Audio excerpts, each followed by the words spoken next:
Hey Zach, it's Nick. Here's the overview video for the Polarstar. Right now I have the upper disassembled from the lower, so it's just the lower FCU, which is wired to Dean's, as you can see. There's the braided wiring harness.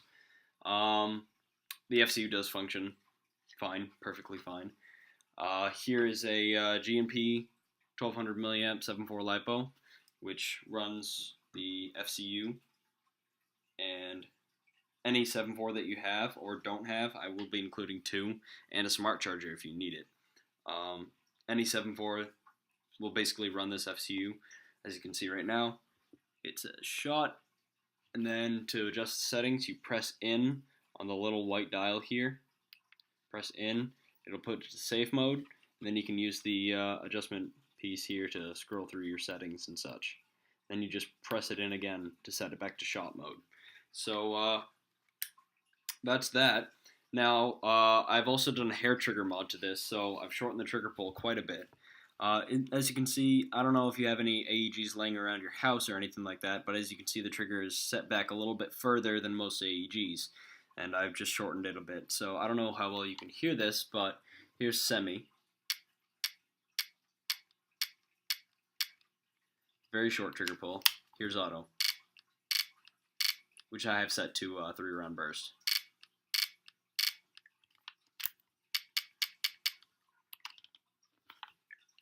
It's a very, very, very short trigger pull, and it's quite a wonderful addition to the gun, seeing as the short trigger pull gives you a better trigger finger, which gives you better trigger response, etc., etc. That's basically the overview of the lower. As you can see, it does have the blue nozzle. Like I said, there's your proof. And I've also cut down the airline. I was going to get a redline quick disconnect grip for this, but I couldn't afford one at the time. So I've just shortened down the airline here and hooks to the bottom of the grip. The Magpul MOE grip here, I believe is real. I'm not quite sure. Do not quote me on that. But it is missing one screw right there. The back screw does hold it in very securely though, so there's no need to worry about anything coming undone there. Like I said, the gun will come with two LiPos, which is this 7.4 1000 milliamp and this 7.4 250 milliamp. The 1200 milliamp I cannot give you. It's my friend's LiPo that I was borrowing for a day. I'm gonna put the stock cap back on really quick. And the other stock cap is behind my laptop. Here are the Daniel Defense Mark 18 rails.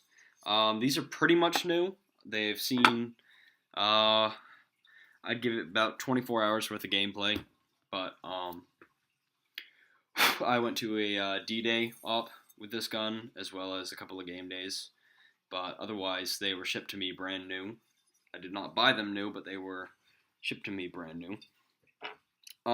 As you can see, trademarks are intact and everything. The only real damage is back here from trying to put on some rail covers, which are the Matrix Special Forces rail covers, which are a pain in the dick to get on. Then you have, again, more scuffing on that side, but that's about it. And then up on the top, up on the top there's a little bit of wear, but that's about it there.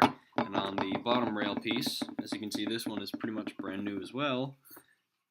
There's almost no wear and tear whatsoever to this at all. Basically new.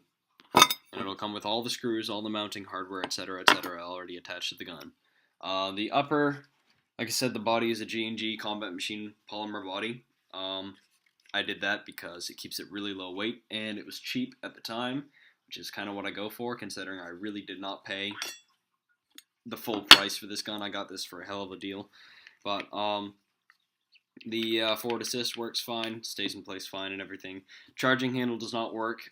It's glued in place because I only had one charging handle laying around, and since there's no dust cover, the dust cover stays closed on this gun, which I bent the dust cover just so you can flip it open just like that and adjust your hop up easily. Since there's no fake bolt on here, I figured it wouldn't matter if I just glued the charging handle in place. If you don't like that, I apologize. As you can see, there's the mounting hardware for the Daniel Defense rails, and the barrel nut, and etc., etc. Then you get the Mad Bull Daniel Defense 10.3-inch barrel here. It has realistic trademarks, so it says Daniel Defense, 5.56 NATO, 1/7 twist, which it would be in real life, I believe. But yeah, 1/7 twist rates, etc., etc. Then they got the A2 flash hider here. I'm not sure what brand, but it's metal, it's solid, stays on the gun, and then I've got a crush washer with an O-ring so that it stays tight, and it's set by the set screw in the bottom there. But otherwise, the gun would come with a bunch of mags. I've got 1 high cap, 2 high cap, 3 high cap, 4 high cap, and then I've got 1 non-working P-mag. This one broke. This one I just keep on there for looks, but I'll give it to you anyway because I don't need it. 1 working mid-cap E-mag, which is 75 rounds or 80 rounds or something of that sort. By the way, PTS, etc., etc. And then 1 PTS P-mag, which is working perfectly. All these mags feed absolutely wonderfully in this gun. There are no problems with feeding whatsoever. And it works very, very well. With the hop-up and barrel setup, which I will show you here. This is the ProWin M4 hop-up, which I did buy brand new for $40, I believe. You will also get a bag. Inside the bag, it has another one of these detent pins right here, just in case you lose one. If you take apart your hop-up and you lose that, it's always good to have another. And it also come with an extra H nub and a Prometheus purple nub, which came with the Prometheus purple bucking. I've got these 2 O-rings on the outer barrel just to push it against the nozzle a little bit more to give it a better air seal. And I'm going to take apart the hop-up and barrel setup right now. Barrel lock is off. And then I need to take off the ring inside here.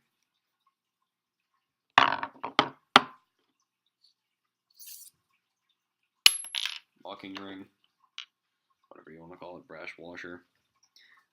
This hop-up is different than most normal hop-ups, so I'm just going to say this really quick. Usually on most normal hop-ups, you turn it up to turn it up, but as the ProWins are designed differently, to turn the hop-up up, you turn it down, actually. And it's a very stiff adjustment wheel, so this is off, turn it down, and it's on. I'm going to take this out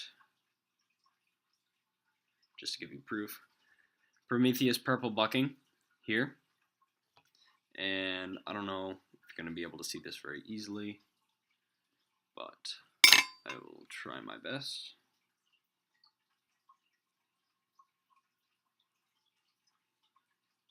Oh yeah, I'm going to remove this locking ring. Locking ring for the ProWin, and then the wheel just slides right off. There's an O-ring there that keeps it tight. Then take out this pin. Ouch. Be careful taking out the pin.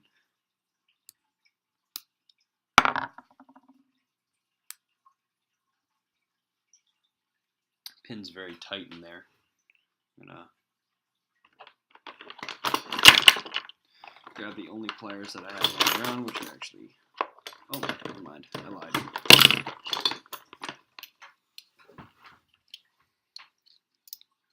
Got a multi-tool. Pin is out.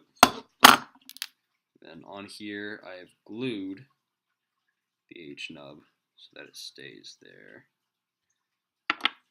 Wonderfully aligned. H nub in check. And it provides a very, I wouldn't say flat, but it provides a nice surface that the BB hits against, and it's a very flat trajectory. Gives the gun perfect amount of hop. It's quite a nice gun. And if it weren't for my financial situation, I would keep it.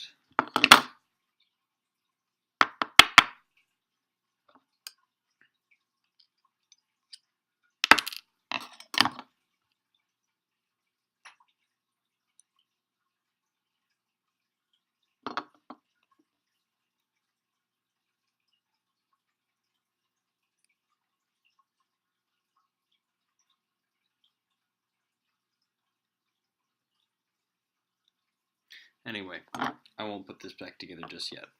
There's your overview of the gun. It works functionally. It's very functional. It works perfectly.